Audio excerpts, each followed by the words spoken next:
Welcome to FFT and 5. I'm Chris Towers here with Heath Cummings. And Heath, you updated your tight end dynasty rankings in January. Not much has changed since then, I presume, but it's a really interesting position when you're talking about a dynasty perspective. Obviously, if you're just looking at 2023, that Travis Kelce guy remains the number one option at the position. He's the biggest advantage you can get at any position, I would argue, in fantasy football. He outscored the number 2 tight end, I believe, by 98 fantasy points in PPR scoring this season. And even though he is at this point pretty much in his mid-30s, he's shown no signs of slowing down. And I'm not sure we should expect it at any point. I mean, there will be some signs of slowing down at some point, but no reason to think he shouldn't be the top tight end for 2023. But he is not your number one dynasty tight end, right? No, it is still Mark Andrews. Andrews 6 years younger than Kelce, and while he did have a down year last year, I still think you look at what he's done the last 2 years when he's been on the field with Lamar Jackson. It's been 15 fantasy points per game each of the last 2 seasons.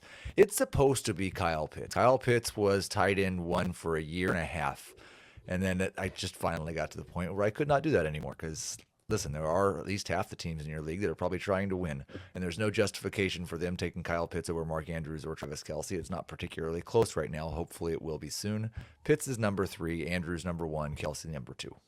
Yeah, I think you and I are kind of on opposite ends of the spectrum for the 2023 rankings, if I remember. I have Kyle Pitts as my number 3 tight end for 2023. You have him like 6th, right? I think so, but I don't think that's opposite ends. I think there are people that have him at like 11 Sure. or 12. So I think I'm just in the middle. I'm reasonable. No, I don't know. He might, depending on the quarterback situation. I'm kind of thinking though it's going to be Desmond Ridder, Drake London, and Kyle Pitts, and I don't think that's going to work. Yeah, Drake London entering his second year, wide receiver. Very, very good rookie season, especially given the context of the offense they performed in. Kyle Pitts obviously had 1,000 yards in his rookie season. Who's a tight end that moved up in your rankings since the start of this season? A couple one young guy and then one kind of veteran who's younger than you would think. But Greg Dulcich and David Njoku. Like the Broncos made it evident, and that's a different group now, so we'll see if that's still true. But as soon as Dulcich got healthy, Albert Okwuegbunam, who was one of the biggest fallers, remember where we had him ranked at the beginning of this season? Oh, boy.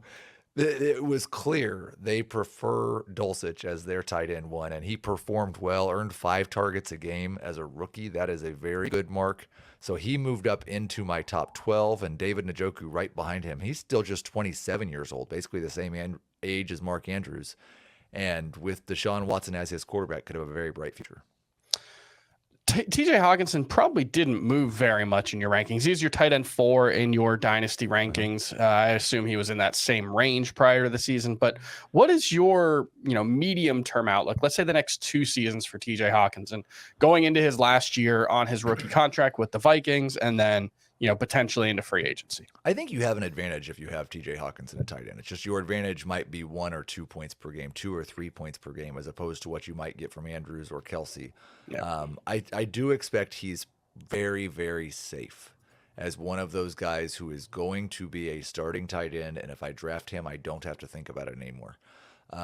Definitely safer than Kittle, safer than Waller. I would say maybe even safer than Goddard and safer than Pitts.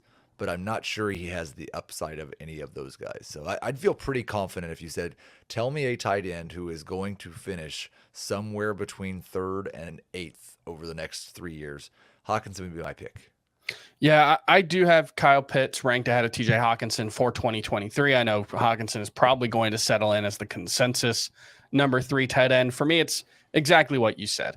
TJ Hawkinson should be a solid starter, especially in PPR leagues. What we saw in Minnesota was just a ton of targets. I think it was like 130 target pace if you stretch it out over a full season. The problem was he averaged like 9 yards per catch. He wasn't a big play guy. There weren't really a lot of touchdown opportunities there. So I think he's, like you said, for 2023 and beyond, a safe, probably high floor and low ceiling option at tight end.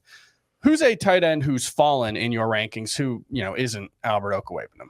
Yeah, I mean, there's another guy in that same vein, and we were just talking about TJ Hawkinson, but Irv Smith, who, at 24 years old going into last year, really there was some reason for optimism. He got hurt again. They traded for Hawkinson. Maybe Irv Smith catches on with another team, but he's outside of the top 25 tight ends, and he was a top 12 guy entering the season. If you want to go a little bit higher in than that, it was really disappointed. And this could be a guy who bounces back, but Mike Gesicki just completely disappeared from that game plan. And it feels like it's going to take a very specific team and or person who sees what Gesicki can do and wants that to be a part of their offense to resurrect his career.